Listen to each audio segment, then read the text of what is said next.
say okay. I can't hear. We can't hear the bell. Oh, I know. It's great. I love it.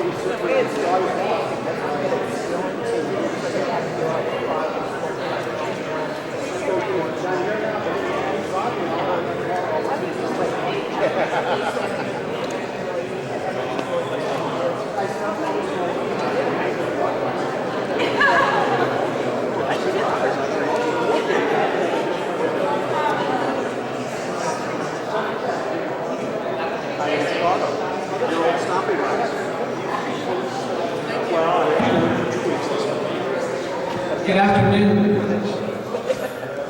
Are you bug testing?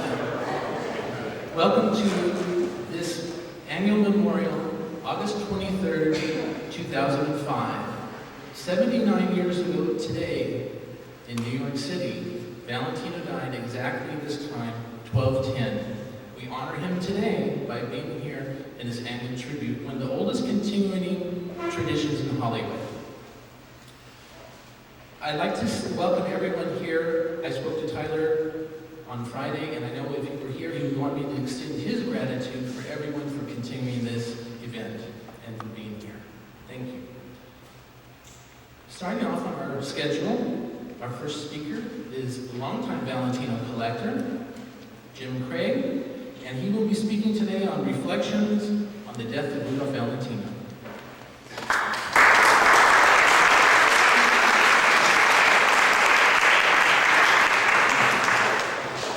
Thank you. I'm getting to the age where I have to take my glasses off to read now. I'm going to read to you a script for a column from Jimmy Starr. Jimmy Starr was a well-known columnist, newspaper columnist and author, and lifelong friend of Rudolph Valentino's. This is what Jimmy Starr had to say when he heard about the death of Rudolph Valentino. Last night, Hollywood was a different city, different from the night before, when it waited with anxious breath for the news of Rudolph Valentino, the screen's greatest lover. Yesterday morning, Rudy, as he was informally known to both his friends and his admirers, had died. Rudy passed away without the knowledge that he wouldn't ever see Hollywood again. He went away on location for the last time. Last night, Hollywood bowed its head in sorrow. Mourning for more than a friend, Rudy was Hollywood's pal. Last night, Paula Negri, Rudy's sweetheart and bride-to-be, had hidden herself away to be alone with only her closest friends and Rudy's friends. Secreted from the prying eyes and questions of fellow actors and newspapermen, Paula wept and wept and wept and wept for Rudy. No human hand or word could comfort her. Rudy was gone. Out at the Griffith Park stables, where Rudy kept his famous black Arabian stallion, the keeper watched closely over the horse. Something eaten on him, got awful nervous this yesterday morning. Guess he knows somehow that the boss is gone forever. Funny how them animals can tell things like that, isn't it? Last night, John W. Considine Jr., producer of Rudolph Valentino Productions for United Artists, spoke in a slow, even, heartsick voice to Rudy. Rudy's last words to me before he departed on the train for New York were that he hated to leave. He wanted to stay and go over the new story. We were planning great things together. Rudy, I found, was a different man, different in many ways from what I expected before meeting and knowing him. It seems strange to recall this now, but Rudy said to me that The Son of the Sheep, which he had just completed, was his dream. He had always wanted to make a sequel to The Sheep, and that he considered it his best film. He wanted it to go on no matter what happened. He must have known that it would be his last film, yet he anxiously awaited the completed scenario of the life of Cellini. He said that he wanted his family to be sure and see his new film. He wanted all his fans to see it. He spoke of our association, how we could do some big things together. Rudy was in earnest, more so than he had ever been before.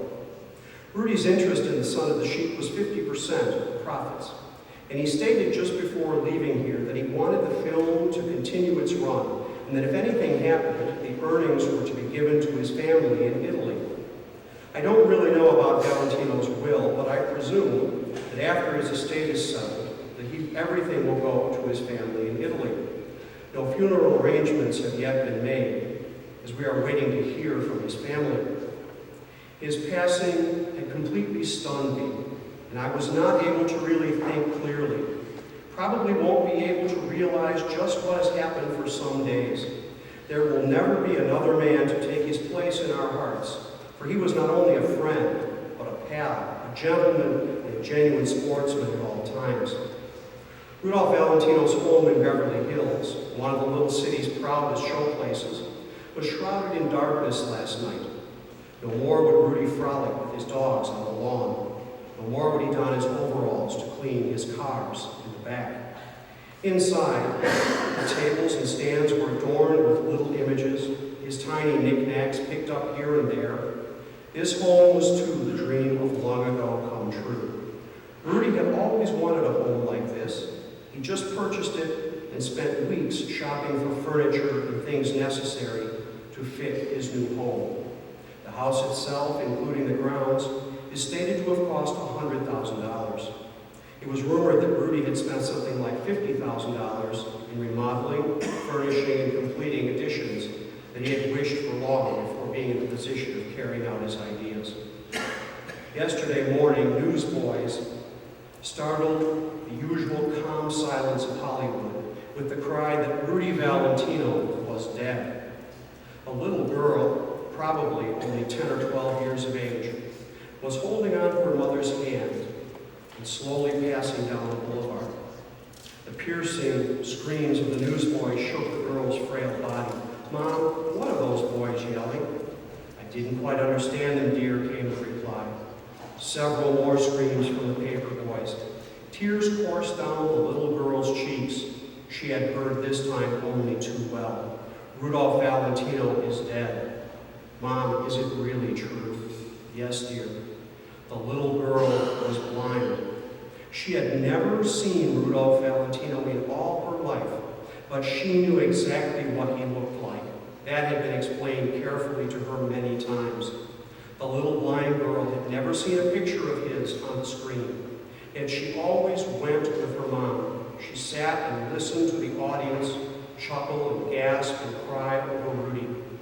Then, when the little girl had come out of the theater, Mom always explained the story to her. Sometimes the story in action would be repeated several times. The little blind girl was one of Rudy's greatest fans. He had autographed a photograph for her once. It was beautifully framed by her tiny bed, but the little blind girl had never seen Rudolph Valentino. A partly completed script lays upon a desk. It was to be the foundation of Rudy's next film, but now the type seems to fade away. The excitement of making, of creating something is gone. Hollywood grits its teeth grimly and tries a feeble smile on a tear-stained face. Rudolph Valentino is gone.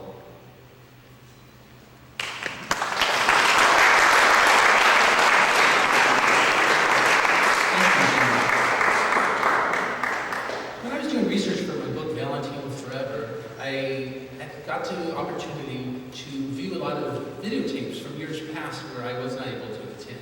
One of those tapes had Bob Mitchell singing the Kashmiri song. And in all the 10 Valentino memorials that I've attended, I haven't had that pleasure. Today, that's going to change. I'd like to welcome the legendary Bob Mitchell singing The Red, Red Rose.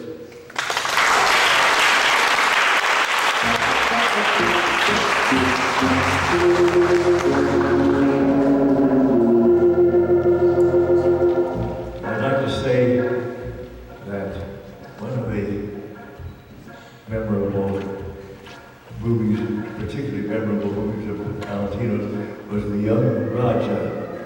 And the organist played, of course, the Song of India, and also the song that I'm going to sing first, Hindustan. It was written in 1918 and was very popular at the time that The Young Raja was out. So I think you'll enjoy Hindustan, as it's called, the Oriental Foxtrot.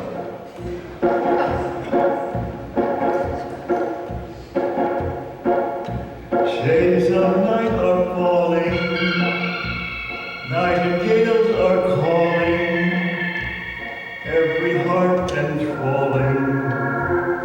underneath the stars, singing, memories are winging, temple bells are ringing, calling me afar. Hindustan,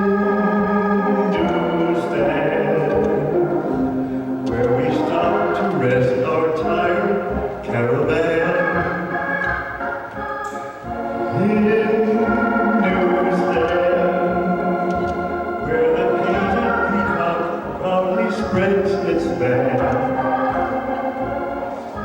Hindustan, where the purple sunbird flashed across the sand. Hindustan, where I met her and the world began. Hindustan, where the purple sunbird flashed across the sand.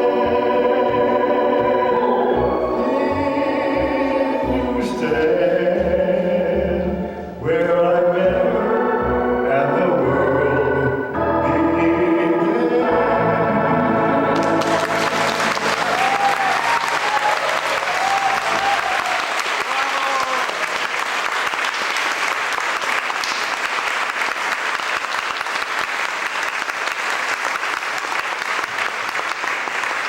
I suppose that most people that are at least born in the United States know that Hindustan is a word for India, but they had Baluchistan, and of course we're familiar with Afghanistan, the land of the Afghan, and Hindustan was the land of the Hindu. When the sheet was brought out, I had not started to play the organ yet, and of course it was shocking. My parents wouldn't have gone to see it nor allowed me to see it. But then when Bishop Beaucaire was showing, the script was by Booth Tarkington, who wrote Penrod and Sam and family-type novels. So my parents determined there was nothing morally objectionable in Bishop Beaucaire, and I had the privilege of seeing it 3 times. My mother took me in from the little village of Sierra Madre to the $1 Million Theater, and we saw it.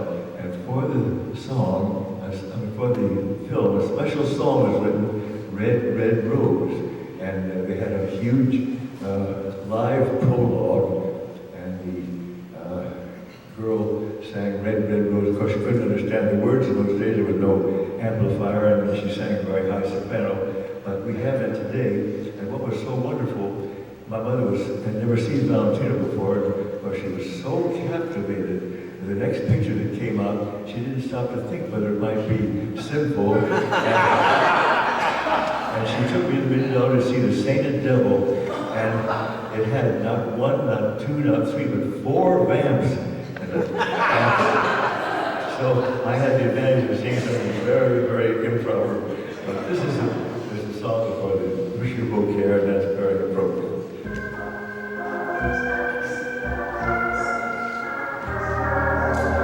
Red, red rose, red, red rose. Tell me, Rose, if she knows I'm dreaming of her. Cupid has made me her lover.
premiered at the Sundance Film Festival to great acclaim. Please welcome back Eduardo Valentino.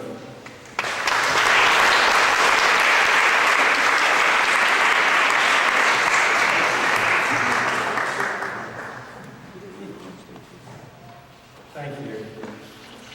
That is an impossible act to follow.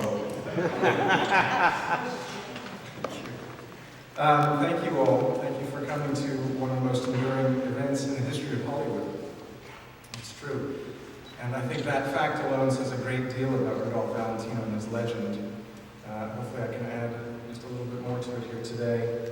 I've had the privilege to work on Valentino these last few years in different capacities.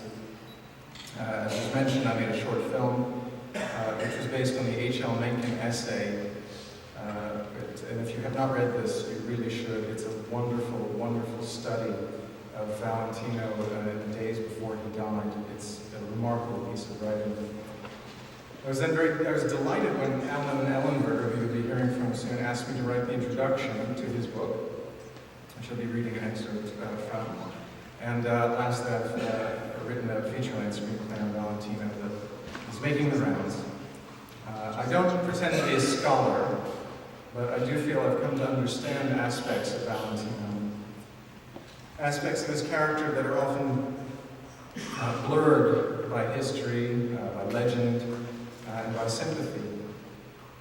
Valentino, I think we all know, was an extraordinary presence. There's little doubt that he had a charm, he had an allure, he had an appeal far greater than the rest of us. But he was also a frail man in many ways. He was full of fears, self-doubts, insecurities, and he was quite impulsive. In short, he was quite human. He was a warm, loving man. He was always ready for a gathering. From what I understand, in his early days in New York and in Hollywood, he was usually the life of the party, and he treasured his friends. And I certainly don't mean to suggest that he was callous, but he could also be a selfish man. He discarded some valuable friendships in his life, and this caused him great anguish. He's a very complicated character, really. To me, this is very apparent in his relationship with his wife, Natasha Rambova. For those of you who don't know, Natasha was a set and costume designer, was a beautiful, talented, driven, and difficult woman, and Valentino fell in love with her. The arc of their relationship was one of courtship, a brief period of harmony, and then a series of complications, both external and internal, that led to one of the greatest flame-ups in the history of Hollywood. Natasha became quite domineering. Valentino tried everything to please her while pushing for a family, but in the end it was impossible, and they split up about a year before he died at the age of 31. To me, it's an incredible contradiction when you consider the Valentino legend. On the one hand, you have Valentino, the chic, the great lover, the man who can have any woman. On the other, you have Rudy, the humble husband, going slightly mad under the weight of his wife's demands. It's a very sad story. The other great example of these contradictions, of course, lies in the never-ending speculation about Valentino's sexuality. How the man who largely defined screen romance came to fall apart defending himself against charges of homosexuality is still open for debate and interpretation. But however you look at it, it is one of the most fascinating pieces of popular cultural history. For my own part, I believe Valentino was a troubled man, a lovely soul, a natural charm, but a troubled man who was never quite at ease in his own skin, or at least the skin he inhabited as a star. I think we've seen in recent days that stardom can drive you a bit mad, but happily there were no couches on Oprah to jump on in 1926. But to put it into perspective, I have to say that some of Rudy's stunts towards the end are quite similar. Stardom has its price. Valentino is arguably the first great victim of the media age. We've come here to remember him, to remember his legend. So I ask you to take a moment to consider the larger picture. I'm very, very fond of Valentino.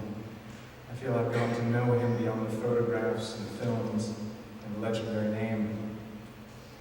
There's a very complex and complicated man underneath that all. We should remember that too. Thank you.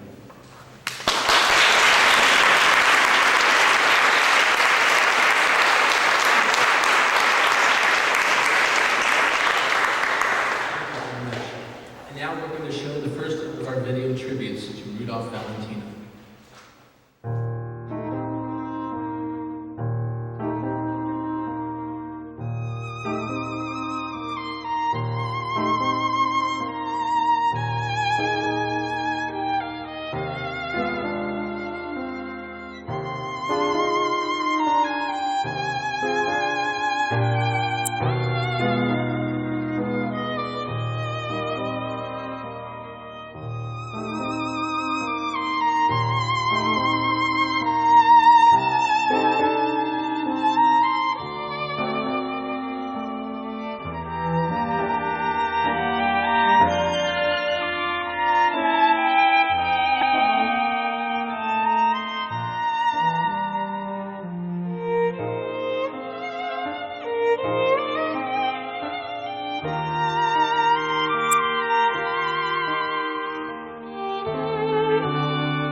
Being with us here, and he is going to be singing the Category song as well as a Caruso song that he's selected. Rudolph Valentino was a Caruso fan and had several of his records, so it'll be a treat for us to hear something that probably Rudy listened to as well. Please welcome Nick Palance.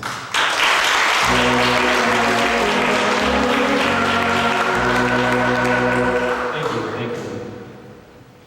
It's an honor to be here for my first time, and I did a little research on Rudy before I came, just to be sure I was up to speed.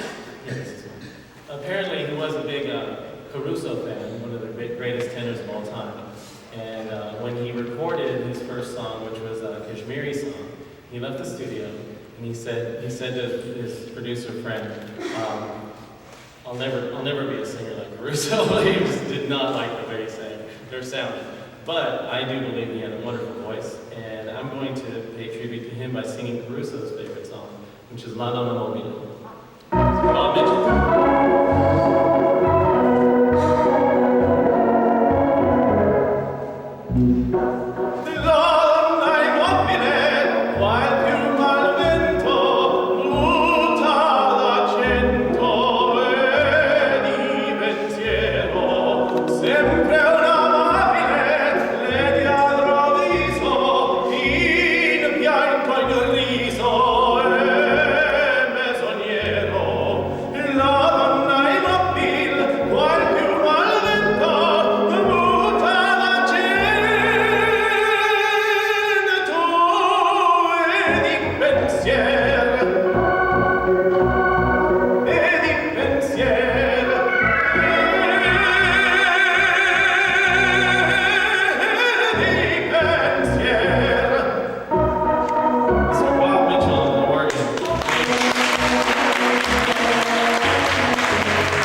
Valentino was supposed to be singing to Agnes Ayres, and then on the screen it shows the title of Kashmiri Song, and that's why it's so appropriate, although of course there was the organist played it at the time, but this is why it's so appropriate because the title was shown on the screen, and so Nick is going to give you a marvelous rendition of Kashmiri Song, which was very, very popular. The Indian Love Lyrics was the name of the suite, and it was after the influence of India began to come throughout the world from the British Empire. Nick? Thank you, Bob.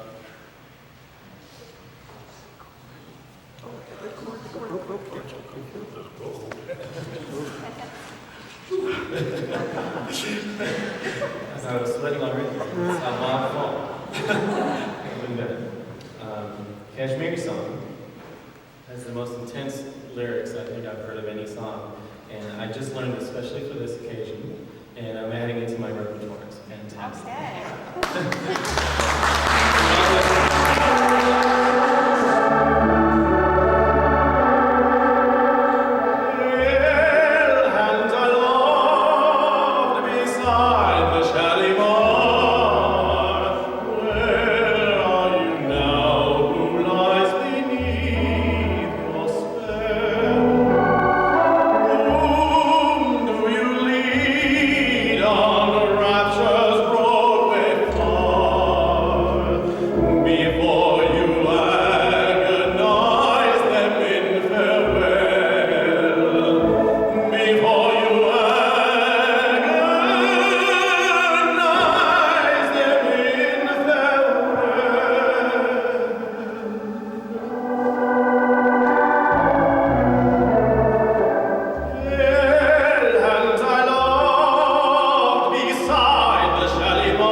our keynote speaker today, and we're proud to have him. He's been here many times, and today he will be doing a book signing of his new book, The Valentino Mystique. It'll be outside where you saw the awning. And he is going to be speaking on his book now, so please welcome Alan Ellenberger.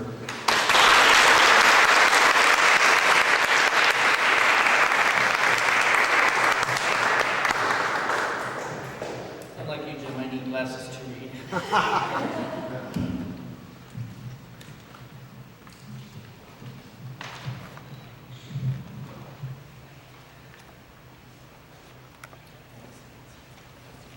Rudolph Valentino, in his career, had approximately 18 supporting roles in films, around 14 leading roles.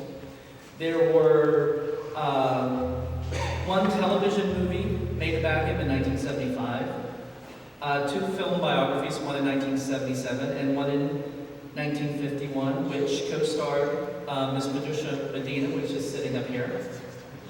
And I would just like to add this, that I don't know how many have seen that version of the Valentino movie, but in my opinion, the tango scene between Miss Medina and Anthony Dexter is one of the best that's ever been recorded on film.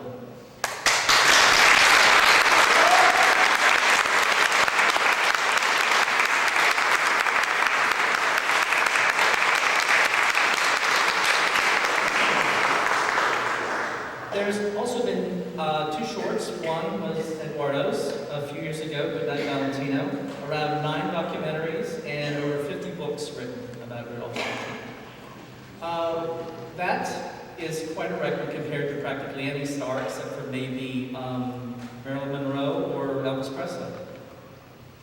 But before I begin, I was asked to say a few words about someone who was a part of this gathering for the last 5 years. Jimmy Bangley, if you didn't know him, he spoke here, I believe, for the past 5 years. He was, and if you were regular, you would remember Jimmy. It was hard not to remember Jimmy. He passed away last December. And Jimmy was a writer, a film historian, an impersonator, an actor, and an entertainer. And he loved films, he loved to entertain. One of his things that he was really proud of was that he co-starred with Faye Dunaway in a short called The Yellow Bird. And that was one of his proud moments in his life. But he loved Valentino, but especially he loved Barbara Lamar, which she's also buried here just a quarter over from Valentino. One thing he always liked to mention was that they were neighbors in life because they both lived in Whitney Heights, just a couple streets over. And now they were neighbors in death, so he always liked to think about that. And if you ever came here, you would know he would paste little memorials next to the grave, or next to her tomb. Was something that he liked to do, and one time he had a 4-foot collage that he put up there that stood there for about 6 months. But it was always something, whenever we'd come to visit, it was something he needed to do. He needed to bring his little tribute to Barbara. He was working on a book with a friend on Barbara Lamar, and he looked forward to doing these memorials to her every year. He especially was looking forward to this one because he knew my book was coming out, and he was looking forward to being on the same day as with me. So. But he will be missed by his friends and everyone here, I'm sure. Now, when Valentino died, in New York, there were 100,000 people estimated that passed by his open casket. Some people think that was the first time anything like that ever happened. While it was probably to date, to that point, the largest amount of people, because at that point in New York, and that's not counting the number of people that lined Broadway as they were going to the memorial service in New York, nor does it count the people that went to the train stops across the country, the people that were here in LA at the service and at the funeral home downtown, and the thousands that lined Santa Monica Boulevard from the church all the way to the gates of the cemetery. If you add all those up, you could probably get close to 200,000, I would imagine. But believe it or not, even though the numbers aren't the same, there are some impressive numbers. Virginia Rapet, when she died in 1921, most people probably know the story of Virginia Rapet and Fatty Arbuckle, and won't go into it, but she's buried right outside the door here in the the grass near the lake. On her funeral, there were 15,000 people outside gathered around the lake to watch her funeral. 2 years later, when Wallace Reed died, he had his services downtown at the First Congregational Church. There were 10,000 people that filled the streets there. And again, with Barbara Lamar, when she died just several months before Valentino, her funeral was held on a funeral home in Washington Boulevard.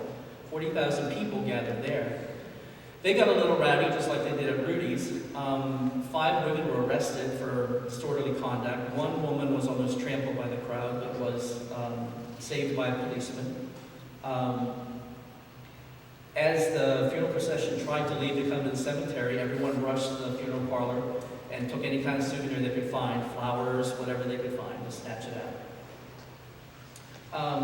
And just in contrast, there's another person, although he's also buried here. He's not a big movie star, but he's a well-known name, and you may not know the person, but you do know the name. His name was Griffith J. Griffith. He's buried out here. He's got a large obelisk on his grave. Some people think that's D.W. Griffith, but it's not. It's a businessman, Griffith J. Griffith, who donated the land for Griffith Park, Griffith Observatory, and for the Greek theater. At his funeral, there were 7 people, 6 pallbearers and 1 the minister. So you can tell that he was probably not a well-liked man. And, however, 2 of the people that were pallbearers, one was Harry Chandler, the head of the Los Angeles Times, and another one was Meredith Snyder, who was the mayor of Los Angeles. They were 2 of the pallbearers, and they're both very good too. But Valentino, close to 200,000, and you can ask, well, why did he have so many? It probably started when he died. The mystique probably started when he died. That evening, in the evening newspapers and the next day newspapers, are already rumors that continue to this day of how he died. Some say a woman poisoned him, a jealous woman, and others say that a jealous boyfriend poisoned him, or a jealous husband, or that he was shot at a party. Those rumors still persist. Then you have the Lady in Black. Every year we've seen ladies in black. Some years there are multiple ladies in black. That helps to keep the memory alive. There have been Valentino impersonators, Valentino wannabes. Studios look for Valentino replacements. If you go around to different areas in different countries, you have the South American Rudolph Valentino. You have the Filipino Rudolph Valentino. You have Asian Rudolph Valentinos. Every country, every kind of occupation seems to want to have their own version of Rudolph Valentino. And you may ask, well, why this fascination? As I look at this crowd, this is a pretty large crowd for a memorial for someone who's been dead for 79 years. And it's been like this practically every year. Even the years that there were not memorials going on, people would come here, pilgrims would come here, the press would come here to photograph the Lady in Black. It's probably a rhetorical question because I don't have an answer, a definitive answer, and if I polled everybody, you'd probably have 50 different answers here of why you're here. You know, you would have to say why you're here. What was it about Valentino that brought you here? You could say, was it his acting? Don't get me wrong, Valentino was a good actor. He had his times he was over the top, like in The Sheik, which critics at the time even mentioned. There were, but in other pictures he was very good, but yet so was other actors. Pickford, Fairbanks, Chaplin, they all were good actors. So I don't know that it was necessarily that he was a good actor, but I think there was something about him that was different and that he had a love affair with the camera.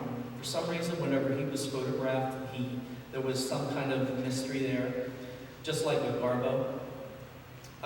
People that knew them personally, both of them said, you know, what's the big deal? We don't get it, you know. But as soon as the camera was turned on, there was just something there, and it still works today for some reason.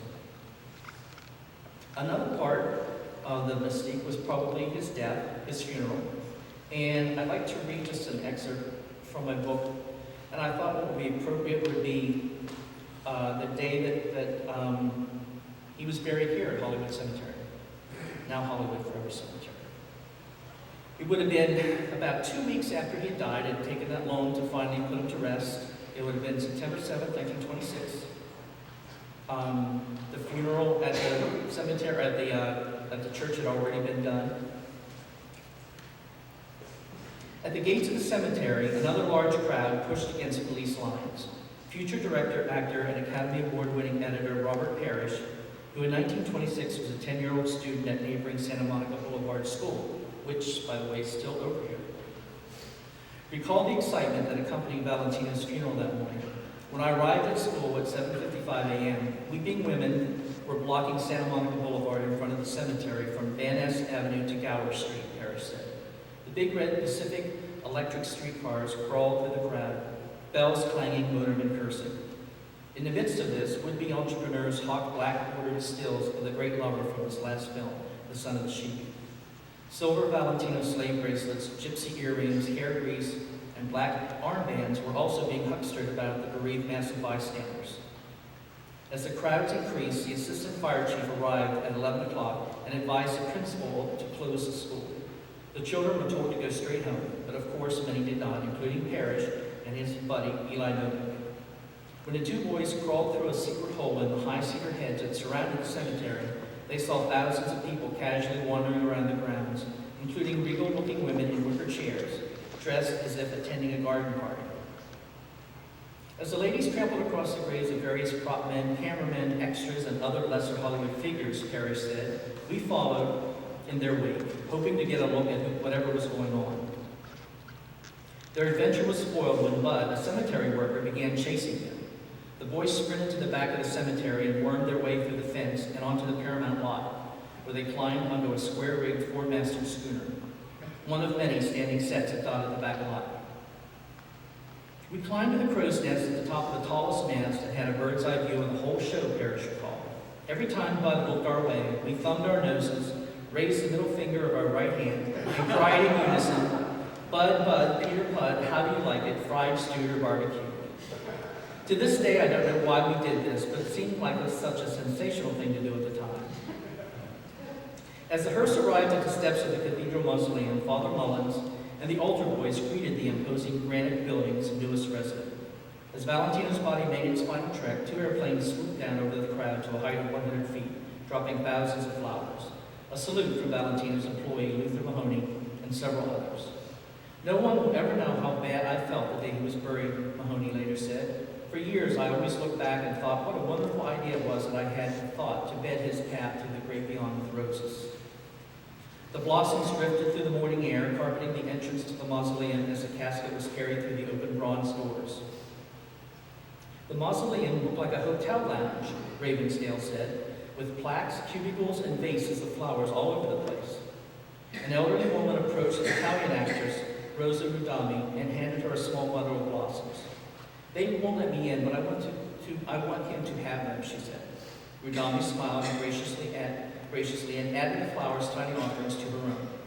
The crowd watched as Douglas Fairbanks, Mary Pickford, Charles Chaplin, Harold Lloyd, Jude Mathis, Marion Davies, William Randolph Hearst, Baroness Ravensdale, and others entered the imposing granite edifice, and the bronze doors clanged shut behind them. The procession reverently made their way through the marble corridors of the mausoleum to the sunny corner where a black hole 5 feet from the floor waited, in contrast with the sameness of the neighboring closed crypts. As the hoisting apparatus maneuvered Valentino's casket into place, Father Mullins spoke a final word of blessing over the remains and waiting tomb. The silver bronze casket creaked as it slid along the grooves on the marble crypt, and Pola's rose canopy fell silently to the floor. May his soul and the soul of the faithfully departed, through the mercy of God, rest in peace, amen, intoned Father Mullins. Ravensdale noted that as the casket slid into the burial chamber, Pola, that's Pola Negri, in a final fit of emotional agony, made a dramatic crucifix gesture in front of it, screamed, and swooned, and had to be carried out. In contrast, Alberto prayed quietly before the open crypt, but stopped his grief overwhelmed him. As a final gesture, he leaned towards the casket, placed his forehead on the end of it, and kissed it. Adio, Rodolfo, adio, he sobbed. For the first time, Alberto broke down and had to be helped out. As friends and family slowly made their way down the short corridor, June Mathis, who so graciously loaned her own crypt for Rudy to rest in, touched the casket and said, "Rudy, you can stay here till they place me in it," which many of you know was less than a year later.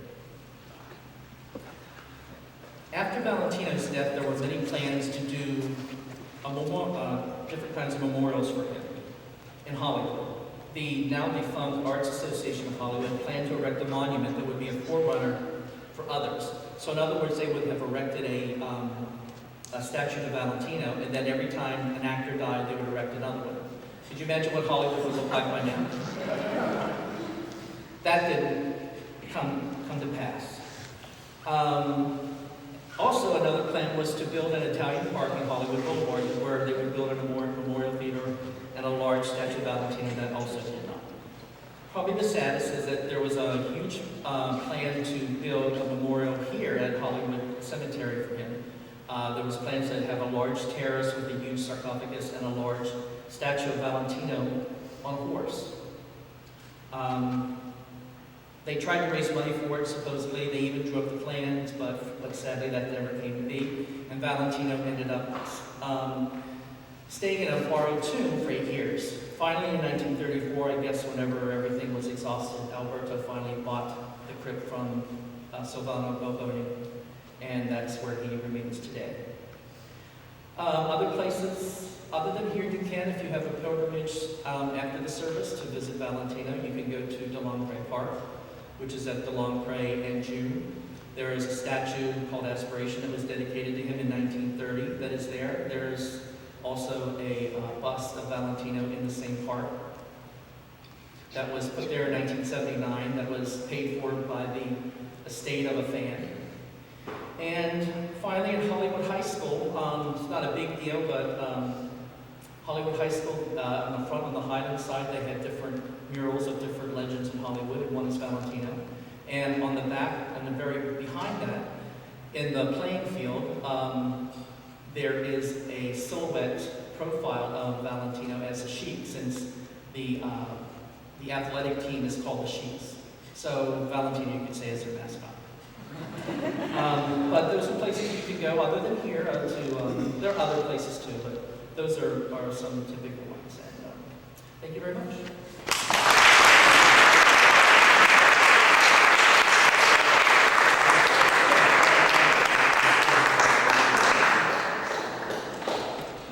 Bob Mitchell.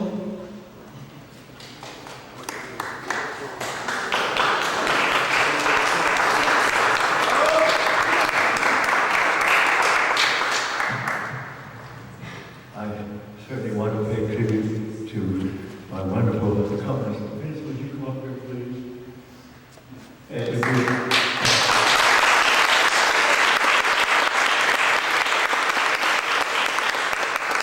This is an ex-choir boy of mine, and he's such a wonderful help. This is his instrument. He set up the Hammond organ that we use today. He accompanied me. He's a film producer, he's a singer, he's an actor, and he's been all over the world. And I certainly want to thank him for helping us out there. And you want to tell us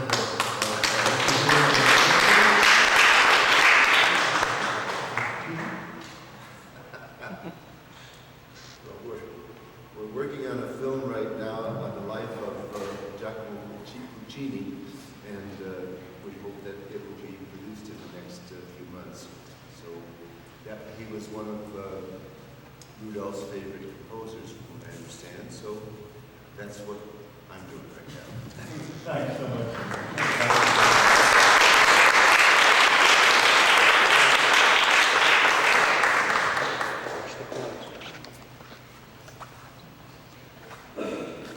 Just a note on, Alan's too modest, but he listed some of the things in his book of places you can see Valentino sites. But in his book is a very extensive list of various places broken down geographically, and I know that's going to be a great resource for future generations to come. Next on our list is someone who's a real treat and a favorite of the Valentino Memorial, and we look forward to him being here again. Unfortunately, his wife couldn't be with him today, Regina, but please welcome Ian Wickham.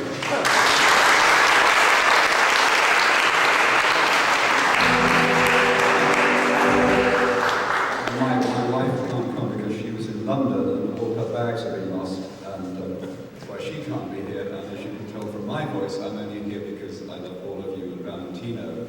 I'm suffering from laryngitis, is not catching. But by some sort of serendipity, I was yesterday, the reason I haven't got this voice is because I was singing a song called Where Did Robinson Crusoe Go with Friday on Saturday Night? At Palace Villadales, in a very, I'm sure you know this place, it's a wonderful old building where, from the 20s, where Barbara Lamar made a film with Louis Stone. And not only that, it's just serendipity, isn't it, that I'm here today, because I realized that Barbara Lamar died at Altadena, which is where I live. And more than that, Bob is here with me, and we've done many a gig together, Bob. We've been all over the world together. And I first came across Bob's name in England in Happy when I went to see that wonderful film, The Jolson Story. Of course, Bob's choir was all the way through that film. Wonderful, wonderful choir. And I be pitied, the show be pitied today. I don't expect a standing ovation because this is going to sound more like Rex Harrison. I know I couldn't sing in the first place, so it's really bad. But here's a song called, now this came out at the time of the death of Valentino, and it's an example, as we've all been talking about, of the publicity of the time. It was a big hit song, and people ground out songs about figures of those days. This was a hit, though. It's called There's a New Star in Heaven Tonight, in memory of our late beloved star. It was written by Irving Mills, interesting enough, who went on to become Louis Armstrong's manager, and Jimmy McHugh, who went on to write I Can't Give You Anything But Love. So here they are in their first effort. And Bob, I'm going to do the verse. Well, you're always good at accompanying me. Here it is. Anyway, I'll do the verse. This is a ukulele, by the way. It was very popular in those days. Stars may come and stars may go up there in that starry space. Pretty, isn't it? But there's one star that I can't get that high. That God only knows, I'll be like Rex.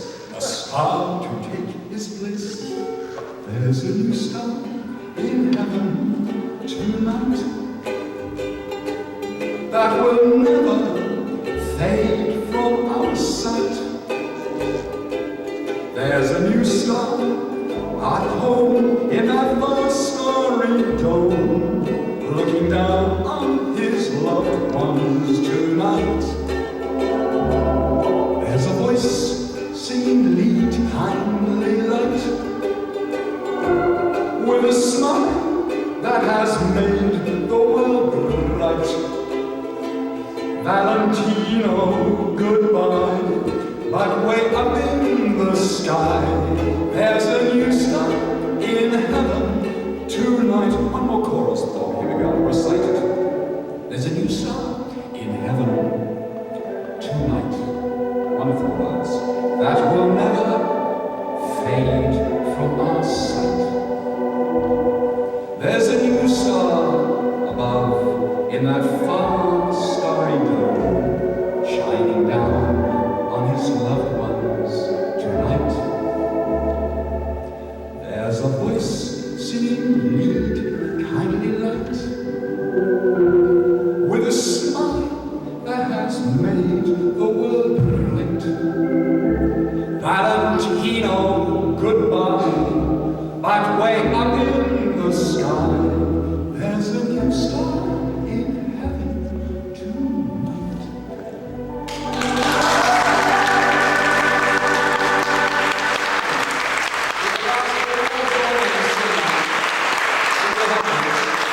This is a facsimile of the Sheik of Arab Beach. Of course, was inspired by the film The Sheik.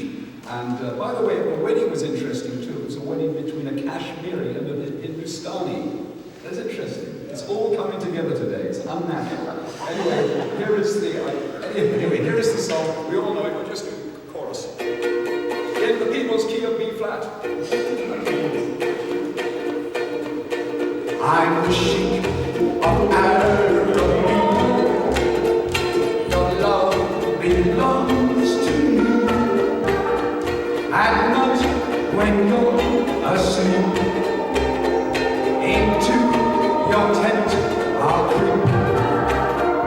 The stars that shine above will light my way to love.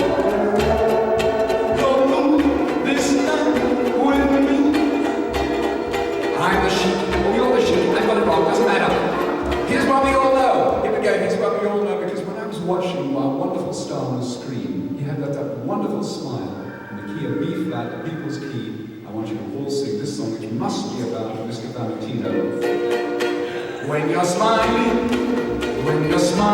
the whole world smiles with you. Everybody, when you're laughing,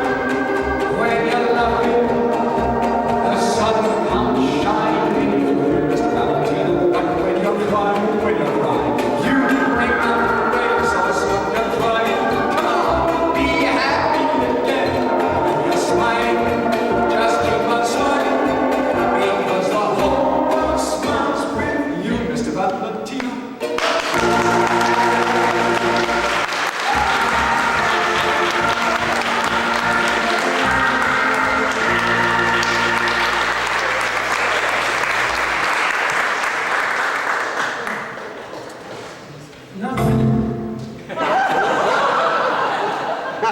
Not in your program, but definitely on the list, is another video. We were down to the wire of whether we could present a new video to you this year, and so we had a backup. And then we got here and said, let's show them both. So here we are with the second video tribute to Rudolph Valentino.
As you saw, that was produced by Donna Hill. Donna runs the Valentino, #1 Valentino website. If you go type in Valentino the web. The Rudolph Valentino homepage comes right up, a tribute to Donna's long work, and thank you, Donna, for doing that.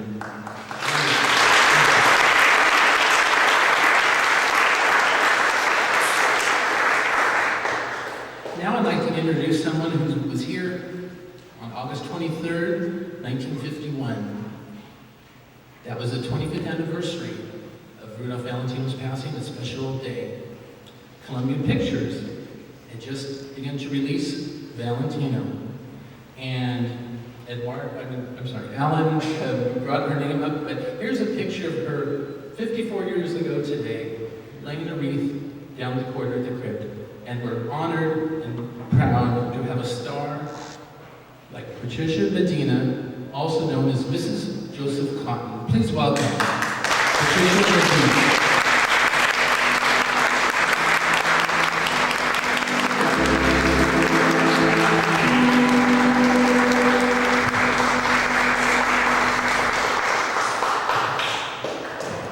I really didn't want to say anything at all because I'm just so honored to be here and so happy. But then, unfortunately, somebody mentioned that I was here in 1951. So it brought back to my mind that I had a certain scene to do in 1951. During that story, the end of it was all about the lady in black, who appeared year after year. There was quite a lot of discussion at the studio as to who should be the lady in black, and at that time, who the devil was old enough to be the lady in black. However, it fell upon my shoulders, and I was in the studio that day. I had a pair of shorts on, my hair was flying back all right. They said, well, we'll have to put some makeup on you, you don't look old enough. So I went to the makeup room for about a week. Well, they put gray and white and everything in my hair and lines down my face and everything. And I said, well, when are we doing this scene? They said, after lunch. So I rushed home to get something to eat for lunch. And when I drove back, dressed in shorts and with an extremely old face, I ran into another car. I had my first, and I hope my last, accident. The woman jumped out of the other car, and she said, how can you? Certainly should have learned to drive by now. And she looked at my legs, and she said, why can't you even dress properly?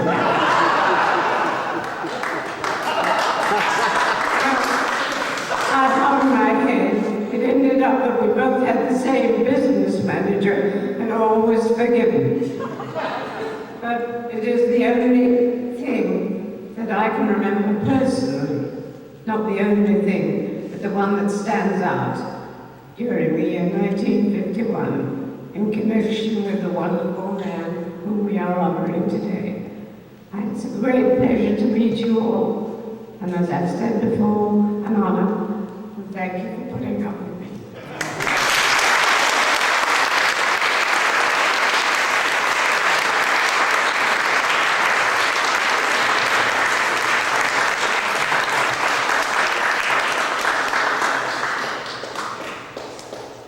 Thank you. You honor us by being here. Before we close on the last item on the program, the 23rd Psalm, I'd like to, this event, time-honored and true, and we're so delighted on behalf of the cemetery that you're all here. But it doesn't just happen. A lot of planning, hard work, phone calls, and now today, emails, meetings, and I'd like to acknowledge some of the people responsible for helping this out, because this is the first year where Stella, Grace, and myself were asked to oversee this service. A lot of our guest panel probably heard from Stella and myself, and follow-ups and proofreading the material that you hold in your hand. I'm honored to be a part of it, even this small, but I'd like to acknowledge Stella. I'd also like to thank Tyler and Samantha Tibbs for allowing us this opportunity. So Stella, I think you should take a bow as well. I've been up there.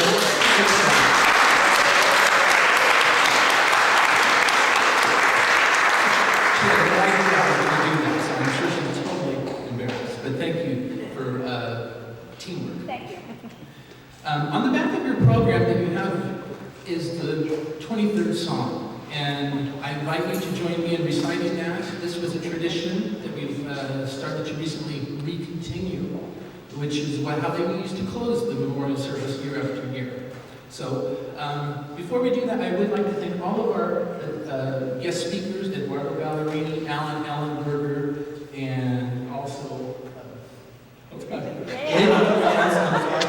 Waycomb. Thank you so much. They all gave of their time and energy to learn new songs, to be up here, to be the best they can be. And Bob Mitchell, how can you go wrong with a group like this? Thank you very much, all of you, for your time.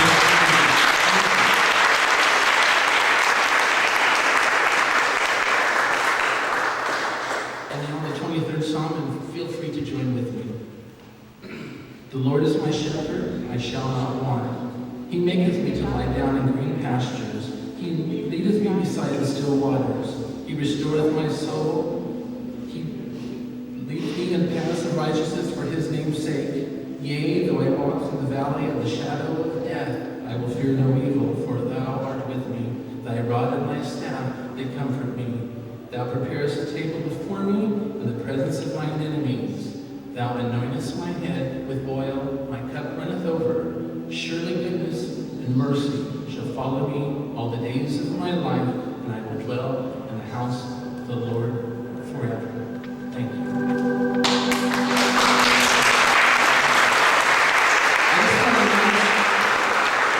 Tonight, on the outdoors, is another tradition, which is a screening free of charge.